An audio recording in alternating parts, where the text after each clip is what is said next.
Hola con todos, mi nombre es Mijail Iberico, su host del podcast Fuera de la Jaula, y nos encontramos ahora en el episodio 2. Nos encontramos con una persona muy importante para mí y muy importante para el mundo de las MMA en el Perú.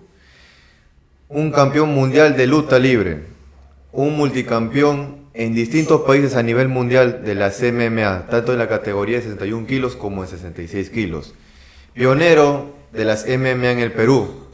Y también alguien que trajo lo que es la lucha libre, trajo también un estilo muy vistoso, que muy avanzado incluso para las MMA en ese tiempo.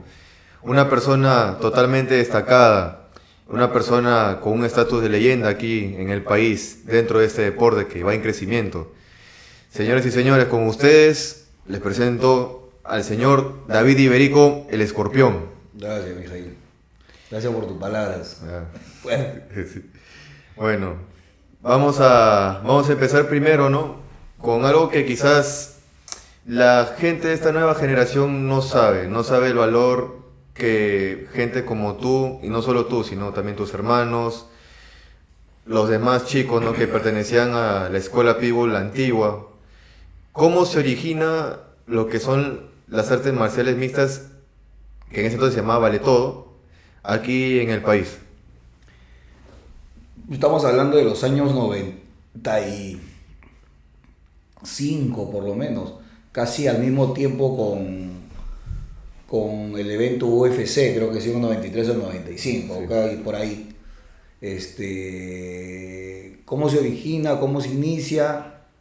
Se inicia con eventos exclusivos, eventos no tanto para todas las personas, era casi cerrado, ¿no? Y se manejaba en el lado sur de Lima. En el tiempo que llega el MMA, el Vale Todo en ese momento hacia mi persona, ya habían grupos de personas que peleaban MMA, que peleaban Vale Todo. Y había unos grupos que peleaban en el Bertolotto, otros que peleaban en otros eventos. Pero creo yo que cuando nosotros, y digo nosotros, hablamos de todo ese equipo de Iván, de Sopilote, de Tiburón, de Akita, ¿no? de todo ese grupo, creo que le dimos un inicio oficial al Vale Todo acá en el Perú, porque se entrenó, ya se hubo objetivos diferentes, y hubo con ideas más claras, o sea, ya no era solamente que ibas y querías pelear por un evento. Bueno, en mi caso yo recibo una invitación, no una invitación, sino una conversación que pedían peleadores para tal evento. Creo que el evento se realizaba en Asia, en la playa Asia, y la convocatoria y la reunión de peleadores era al final de la vía expresa. Que me hace y me enseña ese volante, porque en ese tiempo, estoy hablando donde no había Facebook, no había nada de publicidad digital, no había nada de internet, o sea, todo era papeles, volantes que se daban. Y ahí, bueno, decía, pues no, se necesita peleadores, y va a haber un evento, A mí me gustó, dentro del grupo que estaba conformado por Iván, Sopilote, Tiburón, porque ellos eran de la lucha, me mandan, yo soy mayor que ellos, me dieron el volante, entonces yo fui, me presenté, competí, gané la primera pelea, me acuerdo, gané, me pagaron creo $20, que era un fin de semana, $20, $10, y por perder $10, casi como la película El Hombre Araña, salías y recibías tu dinero al final, o algo así, pero peleabas. Y se presentaban de todos, ¿no? Entonces, casi todo el fin de semana, para mí, joven todavía, o sea, era pelear porque quería sentir esa adrenalina, quería sentir lo que era pelear, todo un evento y tenerlo, ¿no? Ya después con el tiempo ha ido cambiando. Pero así se inicia en el grupo de nosotros de esa forma. Claro, o sea, el inicio quizás no es como muchos esperaban, ¿no? Que no se reunió un grupo de gente extraordinaria y ya empezaron a entrenar específicamente para Vale Todo y, ¿no? Y se iban para acá, para acá. Bueno, todo empezó de una invitación y me dices que te pagaron por ganar $20 y si te perdías te pagaban $10. Claro. Pero también me comentaste que no lo hacías por el dinero, sino por experimentar esa adrenalina de estar adentro y pelear contra otra persona, ¿no? Sí, sentir esa adrenalina, saber lo que era sin preparación alguna, o sea, no había una preparación en ese momento, o sea, como ahora que uno se prepara para pelear, no peleabas con lo que tú tenías, que lo que sabías, y máximo te preparas una semana. O sea, pero sí había preparaciones en otras disciplinas que se tenía, ¿no? Claro, hablando de disciplinas, me comentaste que Iván, Sopilote, Tiburón creo que también estaba en lo que era lucha. Sí, sí, sí. ¿Tú también has tenido bases de otras artes marciales? Tuve unas bases, lo mío ha sido más, más abanico, más amplio en ciertas cosas. Yo siempre he visitado varias disciplinas, pero netamente de la lucha han sido Sopilote, Tiburón y Iván, ¿no? Iván y Iwasaki también, creo que tuve una lucha, Iwasaki también. Entonces, Iván y Tiburón eran seleccionados, selectivos, han ido a competir a varios países, ¿no? Representando al Perú en la lucha libre. Ellos tenían una base bien fuerte de lucha. Y hay un video específico donde creo que estás haciendo judo. Claro, ese es otro momento, ya ahí viene la mano del profesor Luis Mieres.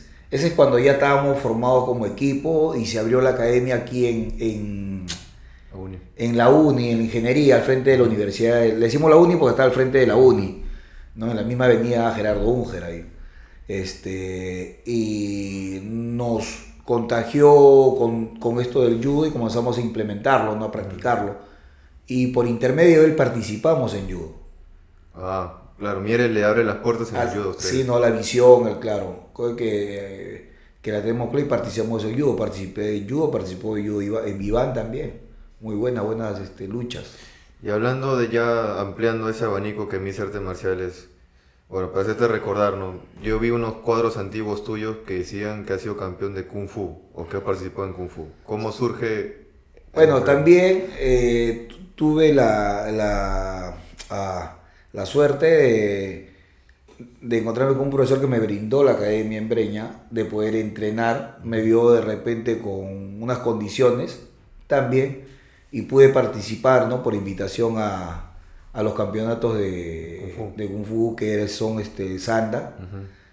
Y campeonatos nacionales que obtuve buenos resultados, ¿no? Agarrando los podios, segundo lugar, primer lugar. Y si no me equivoco, el profesor es Liñán. El profesor Jorge Liñán, claro. Jorge Liñán. Ahora, ¿qué tanto fue la influencia del profesor Luis Mieres que hasta ahora continúa haciendo su trabajo, ya no solo en judo, sino que ya entró también a lo que es el círculo de la luta libre y ya también a lo que es la MMA, ¿no? ¿Qué tanto influenció para ti en lo que es el deporte actual? Luis Mieres creo que siempre ha sido un profesor bien amplio con las artes marciales mixtas. Desde que lo conozco, o sea, desde que él lo vimos dentro de las competencias de artes marciales mixtas, su mente era bien amplia, o sea, era bien abierto, no era cerrado, porque en ese tiempo, bueno, para que sepan, en ese tiempo los profesores eran muy cerrados, los profesores tradicionales, los de karate, los mismos profesores de judo y otras disciplinas, eran bien cerrados, sí, artes marciales antiguos. Artes marciales de base, digamos. Entonces ellos eran más cerrados, ¿no? Creo que ahora ya habrán cambiado, ¿no? O sea, han cambiado un montón, porque han pasado muchos años, ya han cambiado, pero ya Mieres venía con una mentalidad más abierta, y eso que Mieres es cubano, venía de una situación de Cuba. Creo que el salir de Cuba acá lo hizo abrir la mente con fuerza, con todo, pero y eso Mieres nos dio esa libertad, y con conocerlo al profesor Mieres, pues una biblioteca, ¿no? Es un profesor que tiene la especialidad en deporte de contacto, aparte que también se especializa en todo lo que es piso, en judo, y eso a mí me ayudó bastante, muchísimo. Lo tuve buen tiempo yo en mi academia como profesor. Muy aparte de que entrené con él, también lo vi impartiendo clases dentro de la academia, y eso también uno aprende, ¿no? Observando cómo él daba las clases. Y hasta ahora es un referente dentro de los que se han manejado dentro de las MMA. Entonces, se podría decir que Mieres influenció bastante para moldear o construir una base en ti, y eso ha servido para que tú saques una base ya amplia de las MMA, y eso poder implementarlo a la gente que viene a entrenar. Claro, más que se tuvo en ese tiempo todo el grupo, creo yo, todos tenían sus bases, ¿no? Iván, Tiburón, Sopilote en su base de lucha, todos eran peleadores, pero creo que la imagen de Mieres y las participaciones dentro de las clases, los entrenamientos, que no era el 100% tampoco, ¿no? Porque poco a poco se fue integrando con fuerza. Influyó muchísimo en tener nosotros otras perspectivas de las artes marciales. Conversando con él, una persona mayor, con mucha experiencia, nos hizo ver bien claras las cosas, de cómo llevar a un entrenador, cómo llevar a un alumno a una competencia. Y eso ha quedado bastante en el grupo, ¿no? Tanto en mí como en los otros. Un saludo al profesor Mieres. Saludos, Mieres. Saludos, si está viendo, va a ver este video. Entonces, vamos a pasar ahora. Hemos hablado de judo, hemos hablado de kung fu, hemos hablado un poco del origen del MMA, que en ese entonces se llamaba Vale Todo. Ahora, vamos a pasar a lo que viene a ser la lucha libre. ¿Cómo se origina la lucha libre, no tanto en el país, sino en ustedes? ¿Cómo ustedes adoptan, se puede decir, la lucha libre, y que ahora ya lo han llevado o lo siguen llevando como una referencia para las MMA? La lucha libre, también yo digo, todo es suerte, el destino. O sea, las cosas del destino, ¿no? O sea, en el lado mío y en el grupo de los demás, ¿no? Recuerda que también nosotros venimos de mi abuelo, que es boxeador. También, ¿no? Es un tema también que ya teníamos nosotros el lado, ¿no? En la lucha libre se dio una suerte, como que se cruzan los destinos y dicen acá, pum, se va a presentar las cosas más para el Perú en las artes marciales mixtas. Viene Pequeño, el maestro Pequeño Nogueira, y viene con un equipo brasileño a competir acá. Y es ahí donde se tiene el primer contacto con él, pero es como adversario de un equipo más, ¿no? Pero dentro del octavo, ¿no? Claro, ¿no? Y se es Perú-Brasil, se compite, y Iván pelea con su hermano, lo noquea, y esa acción creo que el maestro Pequeño vio con buenos ojos dentro a los peleadores peruanos. Iván tuvo la relación más cercana con él. Iván viajó para Brasil, y cuando viaja como Brasil se quedó viviendo con el maestro Pequeño, y hicieron una relación más fuerte de profesor-alumno. Es ahí donde Iván adquiere la lucha libre, y por intermedio de él nosotros conocemos al maestro Pequeño más directamente y nos relacionamos con la lucha libre.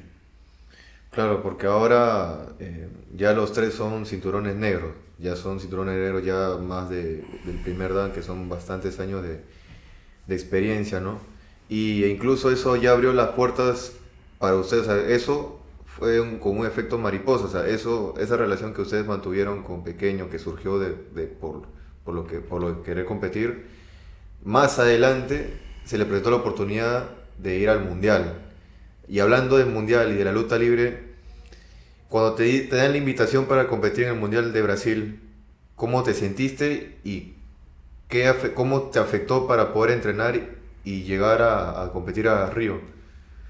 Bueno, la invitación se daba del campeonato mundial, y se estaba haciendo un grupo grande acá de entre varias academias, ¿no? De acá estaba yendo tú, estaba yendo Alonso, estaba yendo un montón. Entonces yo me sumo a esa caravana para el campeonato mundial. Yo la tomé bien, a mí me gustó, dije vamos a hacerlo, no hay nada más, pues no, a ver qué se da, pero yo siempre iba con las ganas de querer mantener una lucha muy fuerte y llegar hasta la final. Y se dio aparte del viaje tan largo que nos metimos para llegar a Río, se dio la pelea, campeoné y sentí que había terminado algo que yo estaba de repente buscando. En la disciplina donde soy especialista, que es la lucha libre. Necesitaba ese título de repente para poder sentirte bien, ¿no? Es como un escritor que quiere tener de repente un reconocimiento el más grande dentro de... Entonces, para mí eso es bastante bueno y para los que consiguieron también, ¿no? Se podría decir que ahí cerraste un capítulo. Un capítulo que de repente no esperaba, o sea, no lo buscaba con tanto, pero lo soñaba, lo tenía y se dio. Y eso se dio en el 2022. 22. En el 2022, ya más o menos avanzado de edad. Claro, no, pero al final se llegó a competir. ¿Tuviste dos luchas? Dos luchas. Dos luchas. ¿Cómo sentiste esos brasileros? Y si lo sentiste de acuerdo, o sea, ¿tu expectativa era esa o no no pensás que lo ibas a sentir tan fuerte, se puede decir? Porque al final igual ganaste, ¿no? Pero ¿cómo lo sentiste a ellos en la competencia? No, sí, fuerte. O sea, fuerte, luchadores fuertes que se dieron en la competencia. Estaban también dentro de su nivel, ¿no? Yo luché, también creo que el MMA a mí me sirvió muchísimo. El practicar las artes marciales mixtas, el haber participado fuera del país y todo eso, tener toda esa experiencia, me dio a poder desarrollarme tranquilo. Claro. Y hablando del mundial, y justo ya mencioné el viaje, por favor, papá, coméntales cómo fue nuestro viaje, porque quizá la gente no sabe este viaje largo que es un sacrificio prácticamente, ¿no? Ese viaje fue de casi 5 días. Fue ¿En carretera? En carretera. Fue sí, uno de los viajes más duros, de repente lo he sentido. Yo he hecho más largo mi viaje, porque yo he viajado desde Ecuador hasta Buenos Aires en ruta, pero un poco más joven, pues, ¿no? Más preparado. No, esta vez no, a mí en Bolivia me chocó, pasamos por Juliaca a recogerlo a Piedrita y a su alumno, y de ahí nos fuimos para La Paz. Bolivia. ¿No? Al Alto Perú, La Paz, Bolivia, y yo no aguantaba, la altura me estaba matando, la altura me mataba demasiado, o sea, yo no podía caminar 2 ni 3 pasos, yo quería llegar a un sitio donde ya no hay altura, y llegamos a Santa Cruz, que Santa Cruz es casi como Ceje Selva, ¿no? Creo yo, y eso ya está cerquita a Brasil, pues de ahí otra ruta en auto hasta Sao Paulo, creo, y de Sao Paulo ya en bus hasta Río de Janeiro. Llegamos cansados, matados, pero siempre con la gana de competir, pues, ¿no? Claro. Y bueno, si se preguntan cómo nos regresamos, sí, nos regresamos ya en avión ya, porque ya otra vez 5 días de regreso, no. Imposible era hacerlo, no, ya. Y ya, vamos a unir lo que es la MMA y la lucha libre. ¿Consideras tú que la lucha libre es una de las mejores bases para poder empezar en las MMA? Yo creo que los deportes de cuerpo a cuerpo son buenos para las MMA. Como judo. Como el judo, como la lucha específicamente, la lucha libre. No, pero yo siempre digo que la lucha de cuerpo a cuerpo, digamos la lucha libre, es como el tronco de un cuerpo y los brazos son cada disciplina. El brazo derecho es Muay Thai, el brazo izquierdo boxeo, las piernas son Jiu-Jitsu, la otra pierna es lucha libre, la cabeza es otra disciplina más, pero el que maneja y el que mantiene a las demás disciplinas es la lucha. O sea, si uno se pone fuerte dentro del cuerpo a cuerpo, el resto lo manejas bien fácil. Ese es desde el modo y mi perspectiva que yo tengo con los años de experiencia, ¿no? Una base sólida en esta parte de la lucha, saber trabajar el cuerpo a cuerpo, te da un montón de salidas de repente para poder seguir. ¿Y ese pensamiento lo has desarrollado estos últimos años o ya lo tienes desde ya tiempo atrás? No, ya desde mucho tiempo, de los años 90, a los finales de los 90, o sea, entre las charlas que conversábamos, a veces con el profesor Luis Miere, se llegaba un patrón, se veía que era así, o sea, que se tenía que era así, que el trabajo obviamente tiene fortalecimiento y ese núcleo era la lucha de cuerpo a cuerpo, ¿no? Y el resto sí, se tenía que de repente aprender. Yo he ido aprendiendo en el tiempo y otras disciplinas que se me han ido sumando, ¿no? Pero, como te digo, una buena base tiene que ser la lucha cuerpo a cuerpo. Ahora, resalto esto, ¿por qué? Porque está ya por estadísticas, ¿no? La gran mayoría de peleadores que han sido campeones de UFC, su base ha sido lucha. Eso es lo que se ha demostrado. Y ahora, con todo esto de los rusos que están siendo campeones en distintas organizaciones, ¿te sorprende que los rusos sean campeones o no te sorprende? No me sorprende porque eso, los que ya tenemos conocimiento, los que tenemos ya años de experiencia en trabajo como entrenadores y como peleadores, sabemos que eso iba a llegar sí o sí. Es inevitable. Sí, inevitable era, se tenía que dar solamente abrirle las puertas a que participen. Y eso es lo que han hecho. Han abierto y han demolido casi a todos. No, lo que pasa es que hay dos cosas bien claras dentro de UFC. Es un evento, o sea, UFC no es una federación. UFC es un evento privado de unos dueños y como evento ellos quieren espectáculo. Entonces ellos necesitan hacer peleas que den espectáculo y tratan de mantener a esos peleadores. O sea, un peleador que sea muy bueno, boxeando, pateando, salte, meta rodillas voladoras, gire, todo. Tienen que buscarle otro peleador similar para que eso pueda vender.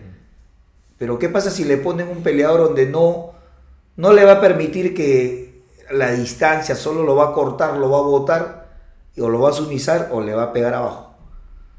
¿Qué pasa? UFC no le gusta, no le va a gustar porque malogra todo.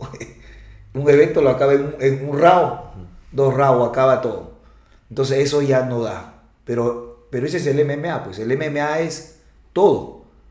Por eso si eres bueno de pie, tienes que también saber lucha. Y si eres lucha, tienes que saber de pie. A veces yo veo y leo que dicen, pero ¿por qué se va al suelo? ¿Por qué lo botan? ¿O por qué lo luchan? ¿Por qué le pelean en la jaula? Bueno, por eso es el MMA. Lo contrario es que te dice el otro tiene que practicar también para que no le haga lo mismo. Sino que acá las cosas van de esa manera de publicidad como evento. No, y por eso... Perdón sí. por interrumpirte, pero también eso que me comentas de las MMA, que es un deporte amplio, porque es, como dicen, ¿no? Artes marciales mixtas, puedes jugar con las estrategias y los planes dependiendo del rival que te hagan enfrente. Claro, tú puedes jugarlo siempre y cuando tú estés preparado en todas las áreas. Pero si no estás preparado en todas las áreas es difícil. Un claro ejemplo es de un peleador que lo subieron hasta lo máximo, el Sean O'Malley, ¿no? A él lo subieron hasta arriba, hasta lo máximo, ¿no? Y vino Merak se lo barrió. Y se lo barrió en una. Lo hizo ver como un peleador que recién ingresaba a UFC. Ya, a eso yo voy. A eso yo voy. Entonces, los entrenadores jóvenes que ven, piensan que así es, no es así. O sea, ¿cómo la esquina qué le puede decir para que lo contraataque a Merak? Si no puede hacer nada de lucha. O sea, ¿qué le va a decir? Espéralo con un gancho. pero no le puede decir más cosas porque no está preparado en las otras áreas. Entonces aquí hay las cosas así bien claras. Aquí un peleador de MMA tiene que estar preparado en todas las áreas para que sea un peleador de MMA. Así es, así de simple. Y hay muchos peleadores que se han caído últimamente, se lo han bajado rápido. Sí, probablemente ha dicho de esas cosas que la gente quizás no quiere escuchar porque es verdad, ¿no? Es algo que se ha visto con varios peleadores. Por ejemplo, en la división de peso ligero, por tantos años han estado estos peleadores, ¿no? Poirier, Gaethje, Chandler, bueno, Holloway que recién ha subido. Por ejemplo, Poirier bueno, Poirier en este caso, ¿no? Poirier estaba en la época donde Khabib está con peleador. Cuando peleó con Khabib, fue sumisado. Pero también luego está en la misma época donde entra su amigo que es Makhachev, que pelea con Makhachev, ¿no? Que fue una pelea más dura para él, que igual lo someten. Entonces, se puede decir que, claro, hay peleadores que están para mantenerlos ahí en el ranking y para que den show, ¿no? Pero que sabes que es muy difícil verlos como campeones o como que se mantengan campeones por bastante tiempo, ¿no? Claro, ese hecho es que nuevamente yo vuelvo a lo que te dije. El UFC tiene que vender, es una empresa privada, entonces necesita el espectáculo y hay peleadores que son espectáculo, hay peleadores que van solo a ganar y no les interesa el espectáculo, ellos quieren ganar, y otros que no, quieren hacer su espectáculo y saben que así si pierdan lo van a volver a llamar. Así es, o sea, y eso es claro, ¿no? Pero no hay que confundirlo, pues no hay que confundir que hay peleadores que sí son destructivos para todo. Claro. Ahora, en este caso ya hablando de UFC y las grandes ligas, yo no le puedo llamar yo el surgimiento de las MMA peruanas afuera, porque yo también he vivido, bueno, no como competidor, pero sí he visto que las MMA en el Perú de hace años atrás debió ser expuesto afuera, que no se pudo tener la oportunidad en ese entonces, ¿no? Ahí estabas tú, estaba Iván, estaban otros peleadores que lamentablemente no llegaron quizás a estar ahí, que por sus alumnos ya ahorita están ahí están demostrando, ¿no? Entonces, ¿cómo ahora, actualmente las MMA, los peleadores de MMA, cómo los ves ahorita en las grandes ligas y, ¿no? De cara al futuro, cómo van ahorita? Mira, tú has dicho algo muy bien, o sea, sí, acá el grupo de peleadores que tú has nombrado, hemos viajado afuera del país y hemos representado muy bien. Solo nos faltaba llegar a UFC, porque ahí es donde ya tú te sales, ¿no? Yo tuve la oportunidad de que UFC me dio a mí con un viaje con tailandés acompañándolo para la casa El TUF. del TUF, ¿no? Compañía tailandés, vieron mi currículo y a mí me dieron todo un contrato para poder llenarlo, porque yo iba a entrar también en ese momento con tailandés, con Carlos Galindo. Carlos Galindo no va por la visa, pero después va a Estados Unidos por UFC a entrenar en el American Top Team. Pero ya en ese tiempo que estábamos en Brasil, en Río de Janeiro, a mí me dan todo y me hicieron todos los exámenes. Yo ya estaba para entrar. Sino que la edad es la que a mí me saca de todo el grupo del TUF. Yo es que era hasta los 34 años. Yo ya creo ya agarré ahí con 37 o 38 años, no me acuerdo, ya demasiado. Pero Iván también tuvo, creo iba a pelear en Bellator y tuvo inconveniente también ahí. Después a todos, el grupo, se nos ha sido los años. O sea, ¿qué pasa? Que UFC no ha mirado así. En ese tiempo no miraba para acá, no miraba para Latinoamérica.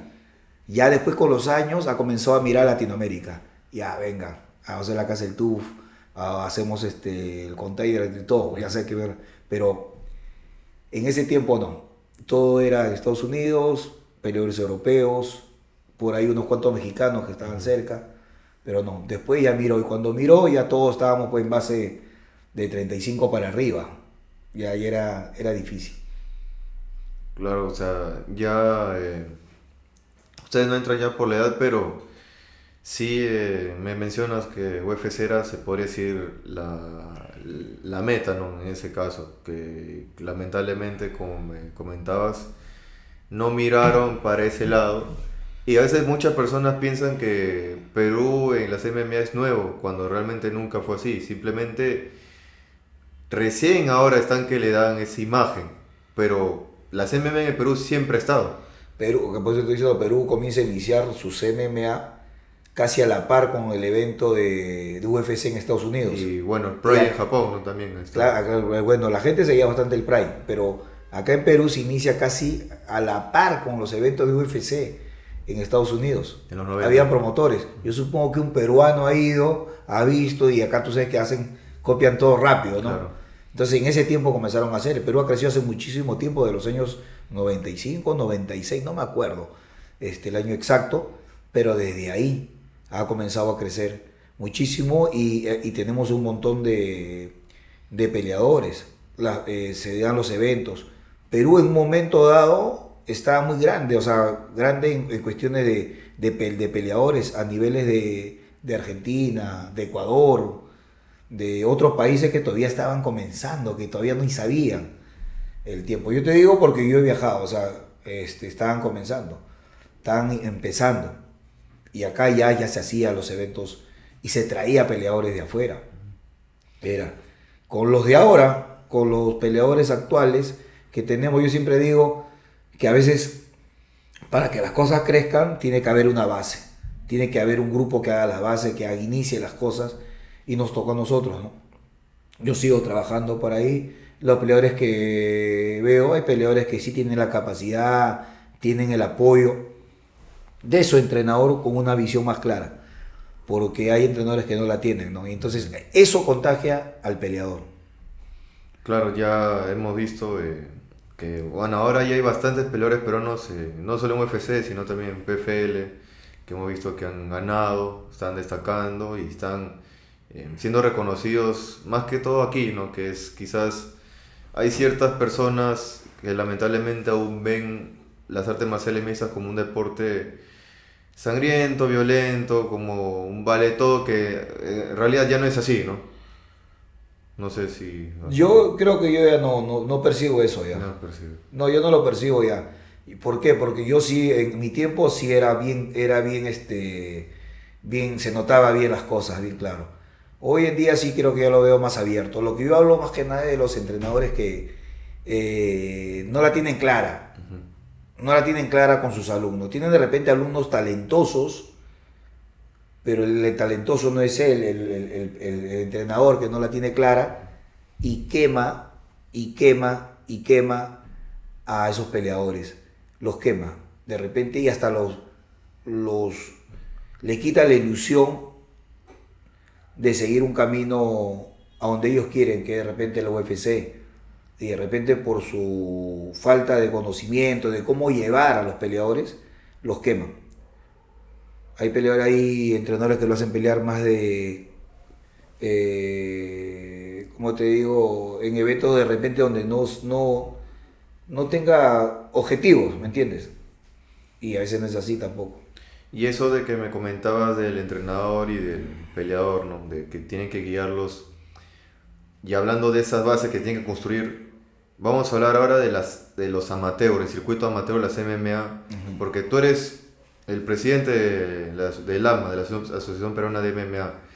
¿Cómo surge esta idea de crear la base, las MMA amateur? Porque tú eres el máximo referente de eso aquí en el país, y yo sé que muchas personas quizás no veían esa parte de las MMA, ¿no? O sea, ¿cómo a ti se te ocurrió? Ok, tengo que enfocarme bastante en eso. Claro, las cosas... yo soy promotor también de eventos, hago mis eventos.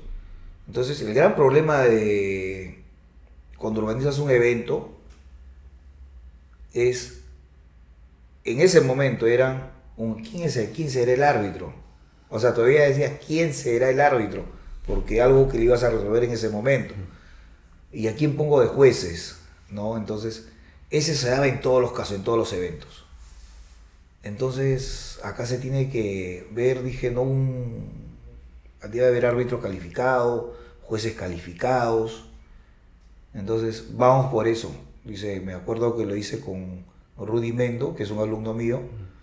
Comenzamos a buscar todo el camino para poder llegar a formar el ACMA. Y yo viajo para México, un campeonato panamericano. Ahí le traje la cosa más clara, pero bueno, ahí yo me acuerdo antes ya teníamos una la idea de hacer el grupo del ACMA. Lo hicimos, el grupo del ACMA, hicimos campeonatos nacionales y formamos a los entrenadores. Cuando yo viajo para México a un panamericano, invitado en ese tiempo por otra organización que a la final se afiliaron se juntaron con el IMAF, viajamos a México, a Monterrey, y aprendí muchísimo, ¿no? de lo que es arbitrajes y jueces. Traje todo eso, fortalecí más, y de ahí para adelante hubo un cambio tremendo en la CMB en el Perú, en cuestiones de arbitrajes y jueces. Ahora tú ves, todos los eventos ya tienen árbitros y jueces, porque eso no era así. Era el amigo tuyo o el que llegaba temprano al evento, o puedes arbitrar, o el peleador, o quieres ganarte 100 soles, 50 soles, arbitra esta hoy día. Sin conocimiento alguno. Sin conocimiento, solamente por ser peleador. Y tú también siéntate, o de repente venía un profesor de judo, un profesor de karate, un profesor de... Te puedes sentar ahí y juzgas y das el resultado sin saber llenar la cartilla de profesor. O sea, ¿me entiendes? No sé cómo eran los resultados, pero hoy me pongo a pensar cómo salían los resultados, cómo ganaban todo. Yo cuando comienza a crecer los eventos y comienza a subir el nivel de peleadores, o sea, comienza a subir, los peleadores comienzan a entrenarse, comienza a subir el nivel de peleadores, ¿qué pasa? Que esos jueces, esos árbitros amigos que tú los cogías en ese momento, era fácil sus resultados. ¿Por qué? Porque ponías a un peleador muy bueno y a un peleador malo. Entonces, cualquiera podía decir quién ganó y quién perdió. Pero como en los eventos los peleadores comenzaron a subir su nivel, ya veías peleas más parejas. Entonces, cuando tú veías peleas más parejas, ahí venían los problemas con los eventos. Entonces, ahí, donde si el evento crece, el peleador crece de nivel, y el evento también crece, se pone bonito, también tiene que crecer el arbitraje y los jueces. Es ahí donde, con esa idea, es que la que se ha formado el ACMA, pues. Claro, ahora tú vas a eventos de MMA, ¿no? Y sí o sí ves a los jueces y al árbitro uniformados, con sus guantes, más organizado todo. Ya, pero ese es un inicio y de repente no es tirarme muchos jamones, pero ese es el trabajo que yo he realizado, ¿no? Claro. O sea, sí, un trabajo que se hizo y hoy ha dado un rebote tremendo, porque eso lo están rebotando en otros sitios. Se están formando grupitos, bueno, pero que a la final le tienen que capacitarse, no solamente formarse, ¿no?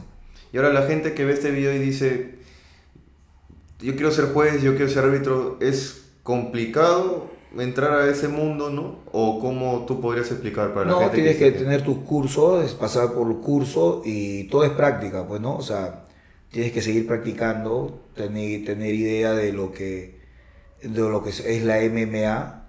Obviamente que tienes que practicarlo también, para que la tengas más clara, porque más que nada en la lucha de piso, en las llaves, es donde a veces muchos árbitros se les pasa. Claro, eso es la parte más compleja en eso. Y necesariamente uno tiene que ser peleador para entrar a probar como árbitro, como juez, ¿o puede solo ser un practicante?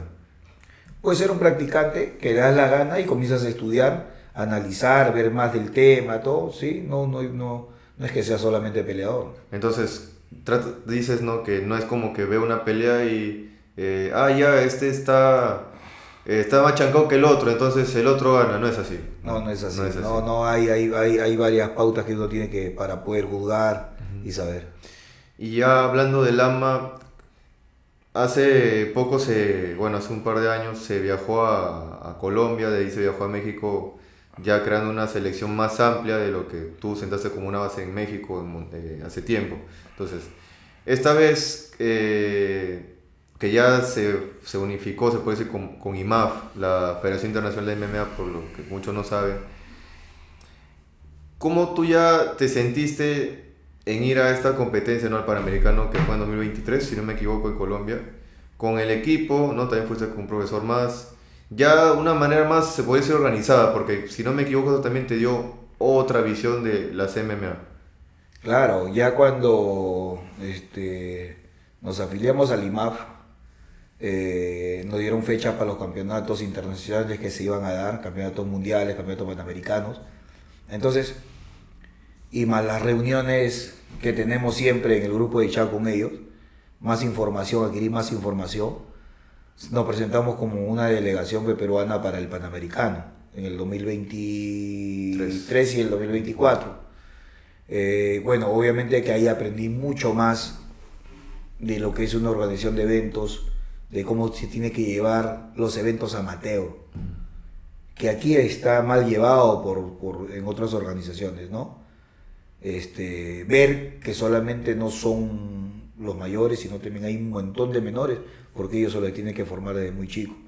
Entonces mi visión fue diferente, totalmente aprendí mucho, y hoy en día sigo organizando los campeonatos nacionales del ACMA, que son amateur, y otros campeonatos como la Copa Lima, que se va a realizar el 1 de junio.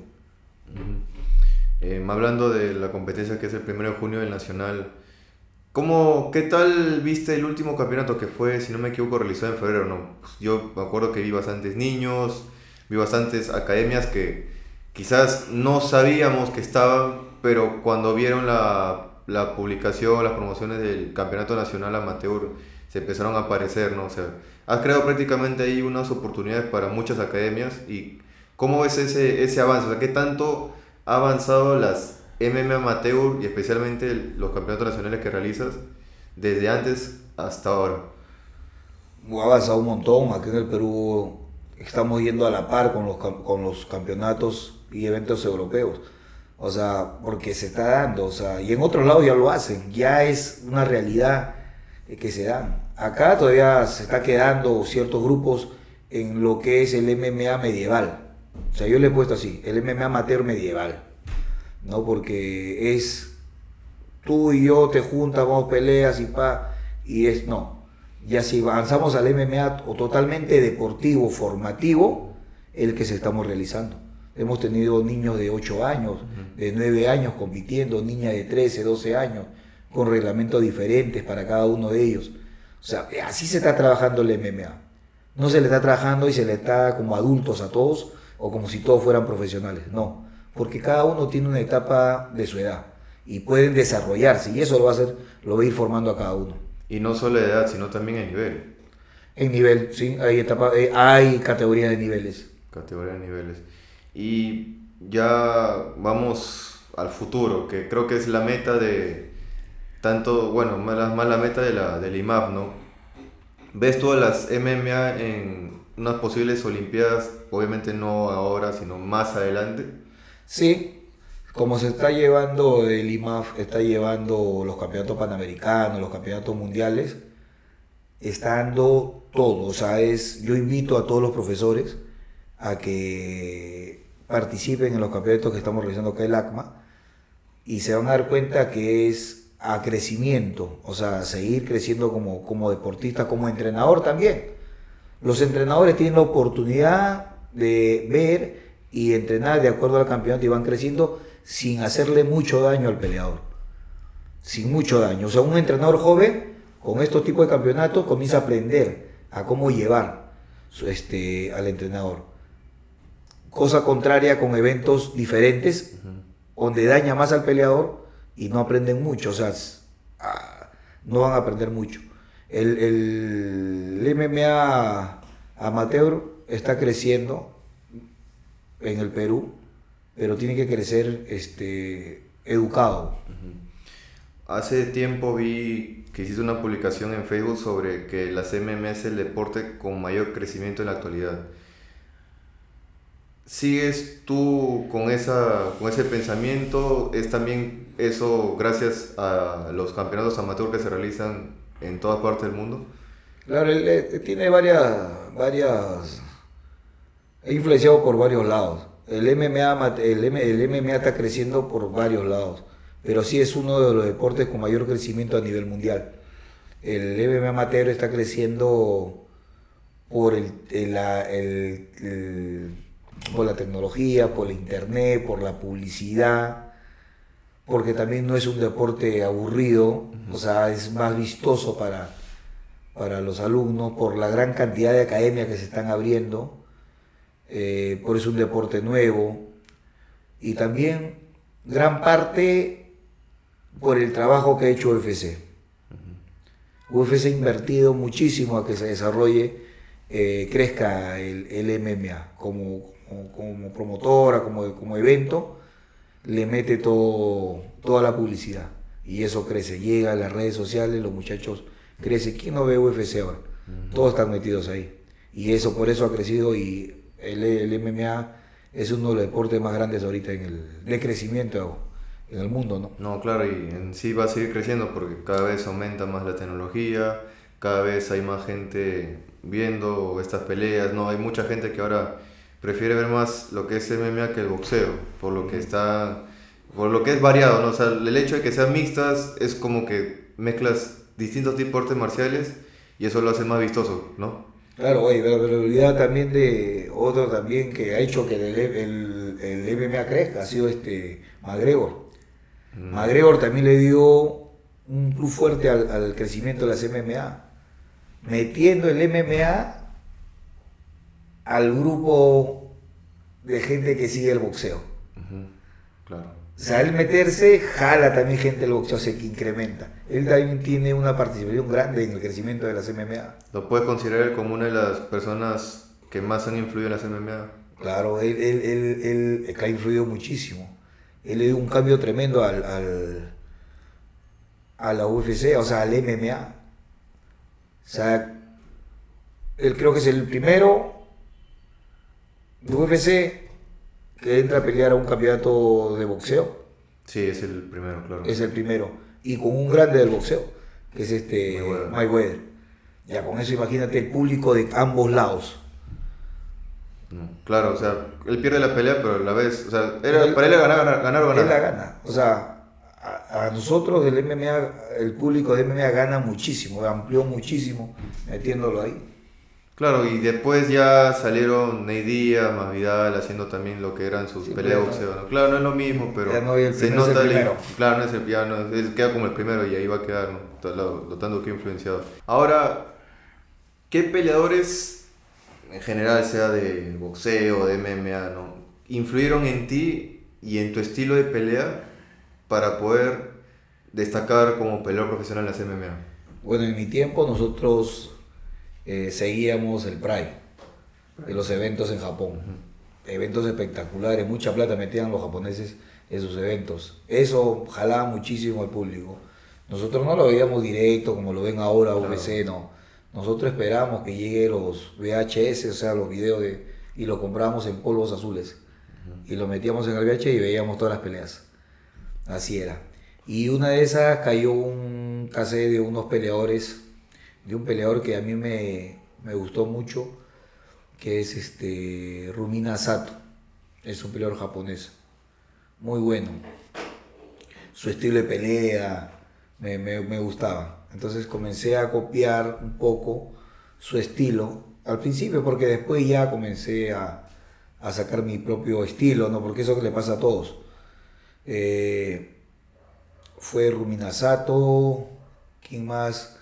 Me gustó su estilo de pelea, el brasileño Vanderlei Silva, el otro Fedor Emelianenko, de ahí otro peleador más que me gustó, Mirko Krokrok, Kazuchi Sakuraba. De los brasileños, no, el único Vanderlei Silva, no tanto, ¿no? Estaba Minotauro Nogueira, todo, pero no me No, los otros sí, pero dentro de todo ese grupo me gustaba bastante el estilo de pelea, su manera de pelear era Rumina Sato. O sea, ese estilo, bueno, cachaciento, de showman, ¿no? Que realizabas en las peleas, que obviamente si fuera en la actualidad jalaría bastante vistas. En ese entonces tu estilo, que también se veía, ¿no? Que al público le gustaba, ¿no? Ese estilo de querer molestar, de querer pelear de esa manera. ¿Siempre te ha funcionado o hubo momentos en que ya se puede decir entre comillas te ponías más serio y cambiabas? No. O sea, yo ingresé, no creo que cuando comencé a pelear inicié así, no. Agarré confianza y me di cuenta que cuando lo hacía me sentía más libre yo. O sea, me sentía más libre dentro del octágono. Y daba con esa pelea. El hablarle al peleador, abajo, arriba, engañarlo, todo poco a poco comencé a aprender. Comencé a ver, pero también vi peleadores, boxeadores que también lo hacían. Hay un boxeador que se llama un argentino, no me acuerdo ahorita el nombre, pero es ¿Nicolino Roche? Nicolino Roche y otros peleadores más. Pero ya, en sí eso sale ya de la misma confianza en las peleas. Y me resultaba ganarle la cabeza al peleador, trabajarlo al peleador, y eso resulta. Hay peleadores que no mantenían ese ritmo porque estaban acostumbrados a hacerlo de repente así. Y yo le cambiaba el juego y veía y le veía los huecos donde yo podía atacarlo. ¿Y tú en las peleas ibas con algún plan o siempre era como que te adaptabas a lo que pasaba en el momento? Me adaptaba, o sea, porque peleaba de pie y peleaba en el piso. Entonces, en ese tiempo no se podía investigar mucho a los peleadores, como ahora, ¿no? Que tú ves y ves sabes qué estilo es. En ese tiempo no. Entonces, yo decía, voy a probar en tal y veo que no me da, entonces le cambio de juego a ver qué tal es en esta situación. Si es flaco, no es muy bueno en esta situación, ahí tengo que atacar. ¿Y en tus esquinas a quiénes tenías? Por lo general siempre he estado casi solo, ¿no? Pero en las cuantas peleas que he tenido ha estado Héctor. Héctor me ha acompañado. Iván también ha estado, pero Héctor creo que me ha seguido más en las peleas. Y entre Héctor y Iván, ¿quién es el que más reniega, el que más ha renegado con... Los dos tienen para esquinearte, tienen su estilo. Iván es más frontal. Iván es un poco más frontal, va de frente, mete 4 metros de frente. Héctor un poco que ve la situación como se da. Cada uno tiene su estilo. Me acuerdo que estaba peleando con un peleador, no me acuerdo el nombre de este peleador. ¿Dónde fue? Creo que en el evento de Iwasaki fue con... No me acuerdo el nombre de este peleador, no me acuerdo. ¿Peruano? Sí, peruano. Peruano que estaba en Estados Unidos. Vino justo para pelear acá. Pérez. Claro, con Pérez. Me acuerdo que de la esquina sale y yo por hacer caso, Iván me hizo, sal frontal, de frente. Y yo no soy así, yo no soy un peleador frontal, yo tengo que jugar. De recibir más 4 o 5 puñetes que me cayeron, ya no le hice caso, ya tuve que hacer mi juego. Pero yo soy un peleador que en mi tiempo que yo sí manejaba mis peleas, las manejaba yo. Y tú como entrenador ahora de todos los competidores que tienes en la escuela, ¿qué tanto ha cambiado tu mentalidad de peleador a entrenador? O sea, yo sé que las cosas son diferentes, no son diferentes perspectivas, pero ¿te ha ayudado bastante ser peleador para poder ser entrenador y cómo influenciador? No siempre se dice que un buen entrenador ha tenido que ser un buen peleador, ¿no? Pero sí influye bastante. Porque lo entiendes al peleador, lo entiendes. O sea, yo puedo entender a un peleador en la esquina, sé lo que él está pasando, sé lo que él está teniendo, ¿no? Entonces sé cómo llevarlo. Pero tampoco eso no te da que tú por ser peleador vas a ser el mejor entrenador tampoco. Eso ya depende de cada uno, uno tiene que comenzar a a investigar, a analizar, seguir aprendiendo para poder entrenarlo, ¿no? ¿Y qué opinas ya no acá en la escuela, ya tantos años que llevas, ¿no? Y eres la cabeza? Todos los alumnos que pasan de los 5 años hasta los, bueno, hemos tenido alumnos de ya de 50 años, 55 años. ¿Cómo tú te sientes ya entrenando, viendo gente que viene con distintas razones para entrenar, con distintas edades, con distintos motivos, ¿no? ¿Cómo te sientes experimentar todas esas cosas ya como profesor, ¿no? Y parte de la escuela? Claro, yo he sido entrenador muy joven, ¿no? A mis veintitantos años he sido entrenador. Claro, del entrenador de los veintitantos, ahora al entrenador como que yo tengo mi edad y con todos los años aprendido y experiencia que he tenido, ya es otra manera, enseño diferente, sé cómo llegar al alumno, cómo puedo llegar para que él aprenda esa técnica, cómo puedo hacer con este alumno que de repente no tiene las mismas condiciones, las mismas habilidades que otro alumno, ya, pero eso me han dado a mí los años de que he tenido como entrenador, como profesor de la academia. ¿Y los padres cómo ven que metan a sus hijos a este deporte?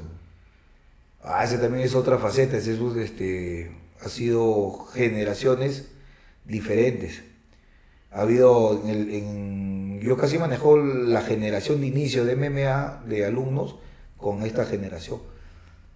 Hoy en día es más abierto. Los papás ya meten a niños a entrenar MMA.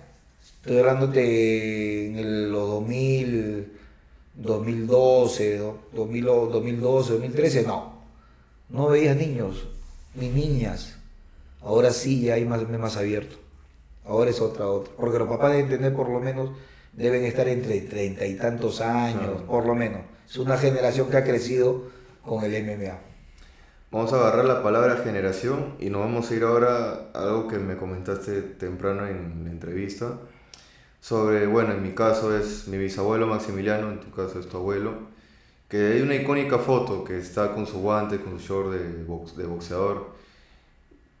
Cuando tú viste esa foto por primera vez, ¿te sorprendiste que sea boxeador o tú ya sabías? Lo que pasa es que esa foto no la tienes acá, ¿no? No, está. no la tengo ahorita.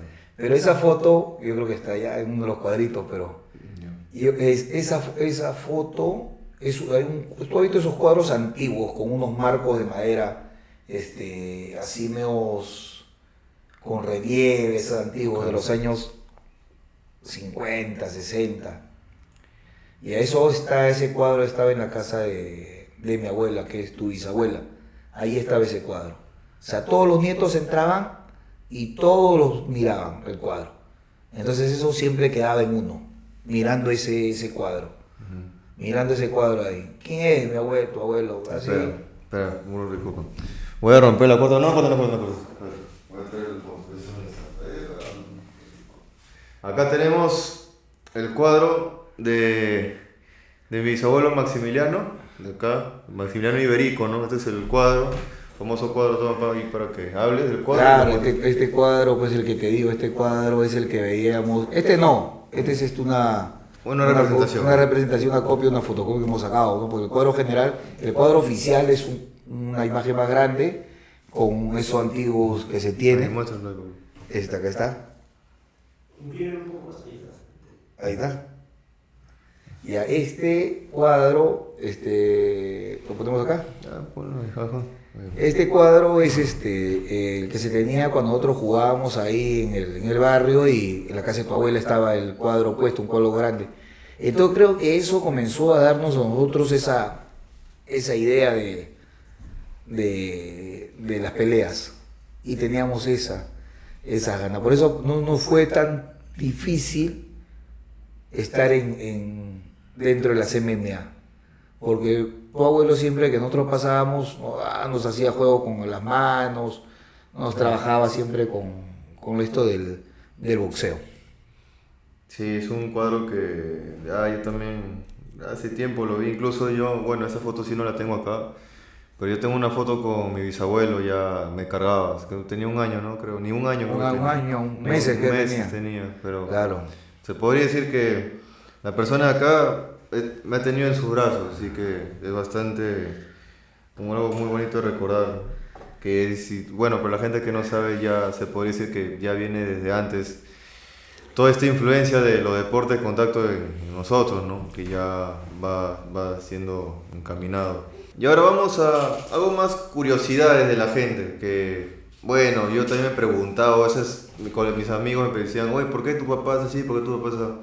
Una de las cosas es, ¿por qué te pintabas el cabello de amarillo? Una, por lo que te dije de esta moda que está en ese tiempo los japoneses. Romina Sato. Por Romina Sato, que era una moda en ese tiempo en Japón, ¿no? Que Oliveira lo ha traído recién ahora último, hace poco, hace unos años. Pero eso era una moda tremenda ahí en Japón y a mí me gustó muchísimo, pero también tuve la oportunidad de tener un auspiciador que era Electrolyte. Ya. Una bebida que hasta el día claro. tenemos. Y a mí me auspiciaron, me acuerdo, con varias cajas de Electrolyte, me dieron un montón de cosas. Dinero no, me dieron todo lo que es bebidas, pero así, cajas inmensas. Y una de las condiciones del auspicio también era que me pinte el pelo de amarillo. Ah. Entonces, iba a la par y yo, que que me gustaba porque lo seguía Romina Sato, y dije, bien, entonces las cosas se van a dar por ese lado. Ya después, cuando yo quise quitarme el pelo amarillo, se me hizo un poco imposible, porque los promotores me decían, oye, pero tienes que pintarte el pelo para que tú pelees. Le dije, no, pero yo quiero pelear con mi pelo negro. No. Me acuerdo que un programa de televisión me llevaron a una peluquería para que me pinte el pelo y me hagan la entrevista. Ah, su madre. O sea, pintarte el cabello amarillo era una marca tuya. Claro, se me hizo una marca. Pero ya con el tiempo después dejé de usarlo porque a veces estar yendo, pintando, no era lo mío ya. ¿Y tú siempre quisiste amarillo o pensaste también otros colores? No, Amarillo, solo ese color. Sí. Y el origen del apodo de Escorpión, que yo tampoco sé. ¿Cómo surge este apodo de Escorpión? Porque bueno, está el Pitbull, Iván era el Pitbull. Ángelo Díaz era Tiburón, ¿no? Fernando Roca era Sopilote, Diego Huerta era Quita y tú eras David Iberico de Escorpión, ¿no? ¿Cómo surge este apodo de Escorpión? ¿Si te lo pusieron, te lo pusiste o cómo sale este? Mira, eso sale así en entrenamiento, en esto de las peleas, y cada uno, pues, ¿no? Tú eres el Pitbull, tú eres el Tiburón, tú eres el Escorpión, tú eres el Akita. O sea, en ese momento todos pero eran casi por el estilo de pelea y por lo que todos, de una u otra manera, sentían, se identificaban de una u otra manera, cómo era, ¿no? Entonces me acuerdo que Akita dijo, ya tú eres el Pitbull, tú eres el Tiburón, tú eres el Escorpión, ahora yo soy Akita. Así surgieron los apodos de todos, de ese grupo. De todos no. Pero yo me acuerdo que tú tenías un tatuaje de un escorpión. ¿Eso Sí. fue después o antes? No, eso fue antes. Antes. Claro, yo ya tenía, o sea, el lado el apelativo de escorpión lo tenía desde antes. Casi en la época de Leoncio Prado. Así es la época de Leoncio Prado. Y ahora, hablando de Leoncio Prado, sé que, bueno, un saludo para la promoción 45, ¿no? De mis tíos también, que siempre te han apoyado en tus peleas, siempre he visto, por una victoria que tienes, creo que es contra Pablo Yampa, que celebras con la bandera Leoncio Prado. ¿Qué tan importante para ti es ese grupo, esa promoción y el colegio militar? Pero un saludo para mis hermanos de la 45 promoción. Siempre ellos me han acompañado a los eventos, a las peleas. Lo que pasa es que una de las peleas más largas que yo he tenido ha sido en el Colegio Militar Leoncio Prado, a mis 14, 15 años. ¿Cuánto duró esa pelea? 1 hora. Creo que el tiempo Del Brian. Sí, 1 hora. Como ahí no habían adultos, todos eran menores, se sentaban y jalaban sus catres. Catres es los camarotes. Y ahí, tuve ahí unas peleas. Entonces, son mis hermanos porque hemos convivido 3 años con ellos de vida, casi en toda la etapa de la adolescencia. Cuando yo salí del colegio, ellos ya se enteraron que yo peleaba. Entonces, comenzaron a apoyarme a ir, eran como mi el grupo que te apoya y te hace barra, siempre ibas. Iban para todos los eventos. A todos los eventos. Para todos los eventos llevaban la bandera, hice también eventos en el colegio. Entonces, porque en el colegio practiqué también taekwondo, judo, todos los deportes de contacto. O sea, tenía las tardes para poder practicarlo. Que incluso hasta ahora en eventos que tú organizas, bueno, ahora que yo compito también, van también a los eventos, ¿no? Sí, les gusta. Ellos les gusta las peleas de artes marciales mixtas, las corridas de toro y otros deportes más. Apuestas no hacen. O también se van a las peleas de gallos también. Y ellos nunca te han incitado, tú le has dicho, oye, practica, entrena, No, ellos son públicos, no les gusta ver. ¿Qué espectadores? No practican. Y hasta ahora se reúnen siempre, se van reuniendo. Sí, nos reunimos los fines de semana o eventos que hay, a veces eventos que se organizan, ahí estamos. Y si no me equivoco, tú eres director deportivo de la 45. No, soy presidente de la promoción en general. ¿Y cómo ves a los chicos en las Olimpiadas que están realizando ahora? Nosotros estamos punteando las Olimpiadas este año. Si no me equivoco, fueron tricampeones, ¿no? Sí, tricampeones. Y entonces ahorita están apuntando para el tetracampeonato. Sí, este año ojalá se... ¿Y están entrenando o no están entrenando? Sí, ellos entrenan, faltando una semana. Una semana entrenan, última hora. Y esto del Leoncio Prado, ¿no? ¿Te ha ayudado mucho en tu vida? ¿Te ha formado? ¿Sientes que si no hubieras entrado al colegio militar hubieras sido otra persona? Yo creo que hubiese sido diferente, porque el colegio ese colegio me abrió muchas puertas y mucha perspectiva del Perú en sí. Ahí yo estudiaba solamente en Lima, con gente de Lima. Y el Colegio Leoncio Prado, de un momento a otro, yo estaba estudiando con compañeros míos de provincia, de la selva, de la sierra, de todos distintos lados. Entonces, a mis 14 años tenía un abanico de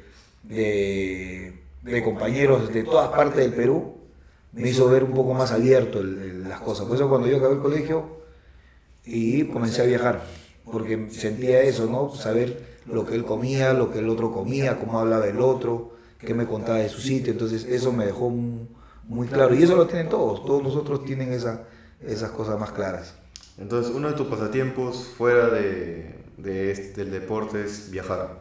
Viajar, me gusta viajar, siempre he viajado, por eso las artes marciales mixtas han llegado hasta cierto punto porque he viajado también. Parte de la selva, he hecho un trabajo tremendo llevando la lucha libre para allá.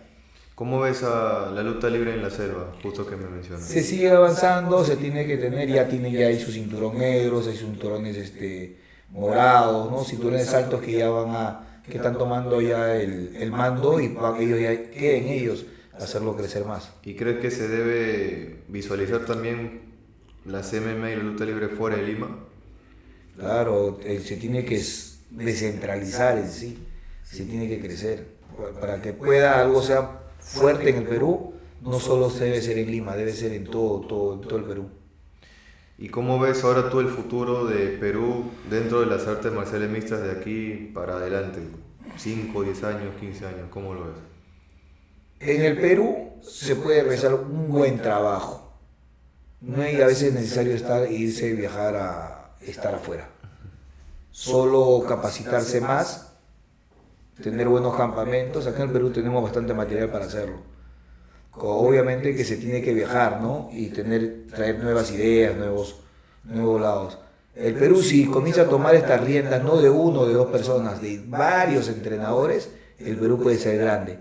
Pero si el Perú en las MMA depende de uno o de dos entrenadores, no avanzamos, no se va a avanzar. Tiene que ser de varios entrenadores. Y todos esos entrenadores que tengan esa idea más madura, una idea más madura de cómo llevar a un peleador, cómo entrenar a un peleador. No es simple, ha sido más. No es fácil, nada más que vaya y pelee y hacerlo pelear por pelear. No, no es. Claro, porque ahora ya la gente ve eso como una carrera profesional, pues, ¿no? Claro. Y quieren llegar a lo más lejos que, bueno, es allá UFC y ser campeones también. Y ahora es más fácil porque hay toda una información donde puedes hacer un plan de trabajo muy bien para un peleador. ¿Y qué opinas tú de lo que son los cortes de peso? Yo, el corte de peso, bueno, ya nació el corte de peso y si quieres seguir compitiendo, estar en este sistema de competitivo, tienes que aceptarlo, ¿no? Pero yo no soy muy devoto del corte de peso. Yo creo que ya los peleadores deberían pelear dentro de rangos medios, ¿no? No quemar tanto, 15 kilos, 10 kilos. Para mí es mucho. Y va dañando, obviamente comienzas a dañar al cuerpo con el tiempo. Debe darse, yo creo que con el tiempo no la gente ya no sabe hacer tanto baja de peso. Porque eso del corte de peso, bueno, en la organización One Championship, un peleador falleció por cortar peso, si no me equivoco, y ya ahí empezaron ya a prohibir lo que son los cortes de peso. Y hablando de eso también, tanto en los campeonatos nacionales que organizas como en los campeonatos de IMAF afuera, panamericanos, mundiales, el mismo día se pesan y el mismo día pelean. Claro, como es un campeonato amateur, y dentro del amateur la idea es no dañar al deportista, que mantenerlo y aprendiendo, formándose hasta que sea profesional. Es mantenerlo dentro de su peso, que compitan dentro de su peso. Entonces, te pesas el mismo día y compites el mismo día. Ya no te da tiempo para bajar de peso. De repente puedes quemar ¿cuánto? Un kilo y medio. No más. No a lo que se pesan un día antes, 5, 7, 8 kilos y rebotan. ¿Y te gustaría a ti que eso lo implementen en el circuito profesional? De que no corten mucho peso, que el mismo día que se pesen peleen. Mira, en el lado profesional es profesional, ¿no? Entonces ya sabemos de gente que ya está más sabe realizar los cortes. Sí, sabe realizar los cortes, todo. Yo me voy más que nada por los muchachos, los niños, los jóvenes que tienen 15, 16, que 17. empiezan. Claro, son muchachos que no están formados todavía, todos físicamente no están formados, están todavía desarrollando. Y le estás cortando el peso.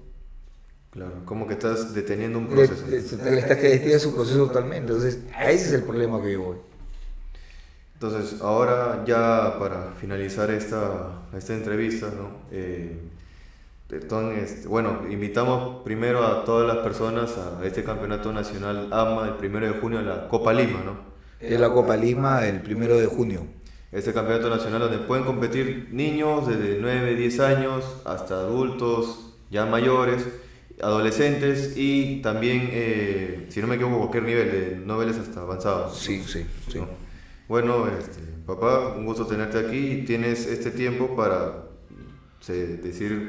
saludar a alguien, agradecer a alguien. Ahí tienes los segundos. Bueno, quiero aprovechar y mandar un saludo para todos ese público que me sigue hasta el día de hoy, de repente ya no en la batalla, pero ahí como entrenador y siguiendo en las artes marciales mixtas.